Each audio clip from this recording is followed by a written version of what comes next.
sebagai pemangku hajat sambutan mewakili mempelai pria. Wah, ada nggak yang begitu guru? Nah, kenapa? Kepercayaan masyarakat terhadap guru memunculkan dan menimbulkan kita untuk belajar, padahal kita juga nggak bisa.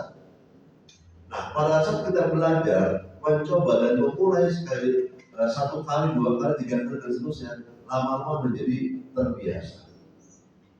Nah, masuk ke era modern saat ini, digitalisasi. Saya tadi membaca kemudian Pak Yuda ya sebagai Kepala Pendidikan di Provinsi Banten, terus kemudian juga ada Pak Adian sebagai BPPM MVP Bisnis dan Pariwisata. Pastinya dua orang ini sudah tahu bagaimana seseorang harus memunculkan energinya untuk menjadi lebih baik, untuk bermanfaat buat orang banyak, untuk bernilai di mata orang lain. Bernilai bukan berarti menyombongkan diri, tetapi bernilai untuk dibicarakan.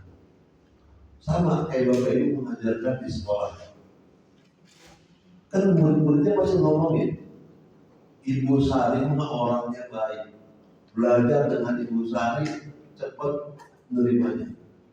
Sementara Ibu Irian mau orang yang judes dan lain-lain. Ada orang kita banyak ya Bapak Ibu ya.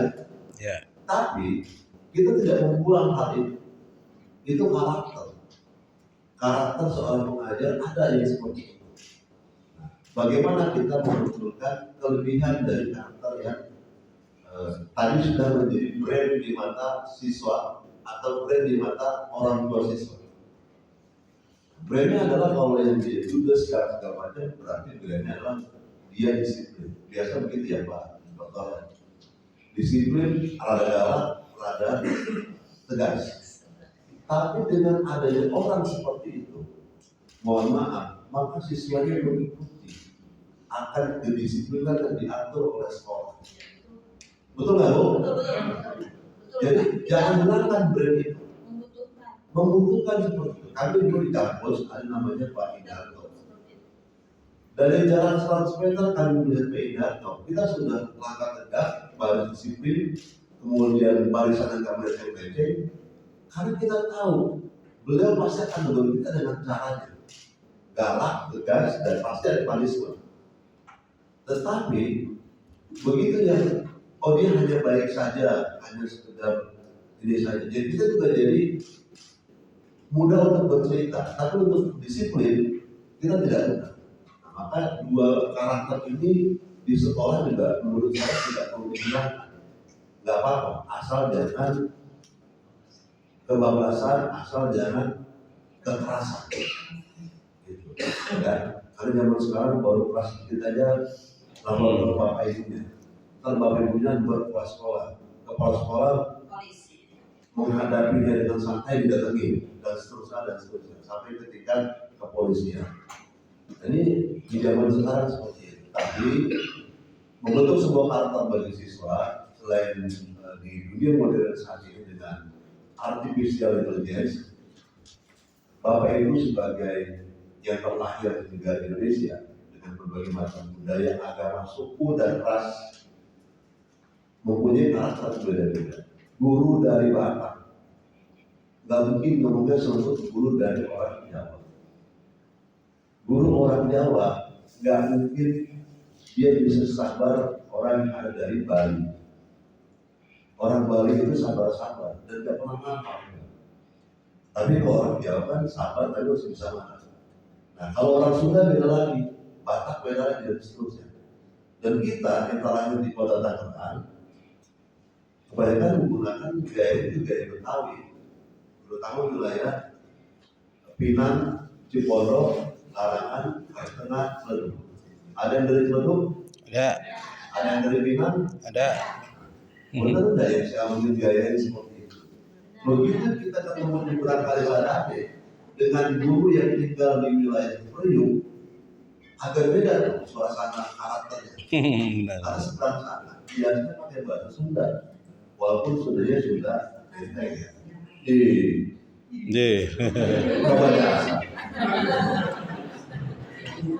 Sementara teman kita di sebelah kanan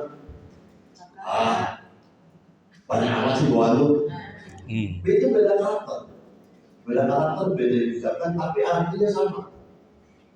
Artinya siapapun kita sebagai tenaga pendidik dengan berbagai karakter kita, selagi tidak kebablasan, duit, jangan ragu. Nah, terus masuk ke pelatihan yang kemarin sudah dilakukan.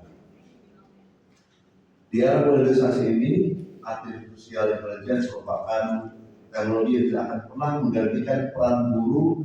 Justru teknologi akan memperkuat posisi guru sebagai pendidik inspiratif dan pembimbing karakter bagi peserta didik itu sendiri.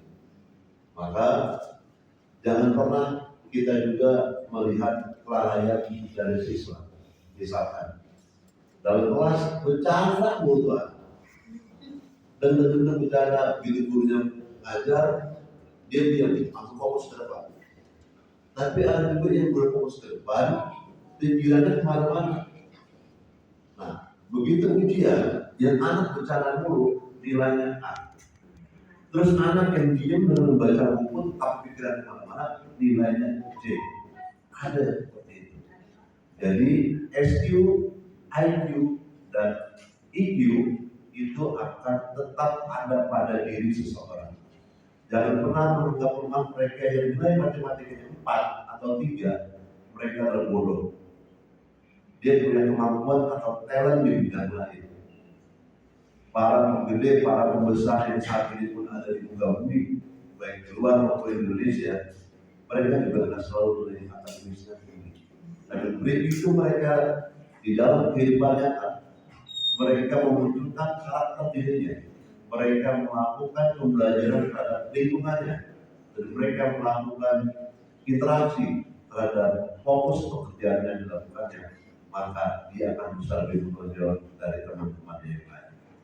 Nah, kembali kepada pelatihan hari ini, saya ucapkan terima kasih kepada para narasumber yang sudah memberikan pendidikan kepada kami semua. Mudah-mudahan Bapak Ibu nanti berdasarkan informasi dari Pak Tekniko bisa mengajarkan juga di pejabat tinggi pertama eselon 2 dari kaitan dengan artificial intelligence.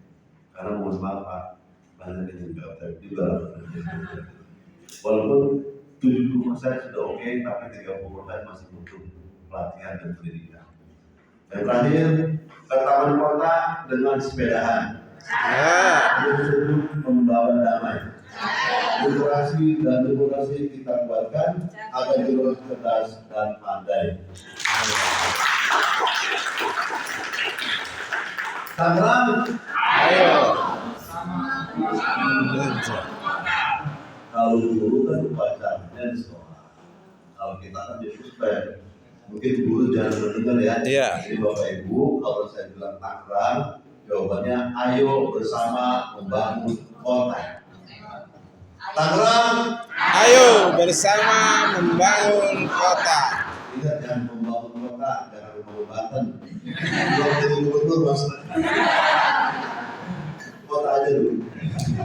Demikian, terima kasih. Wassalamualaikum warahmatullahi wabarakatuh.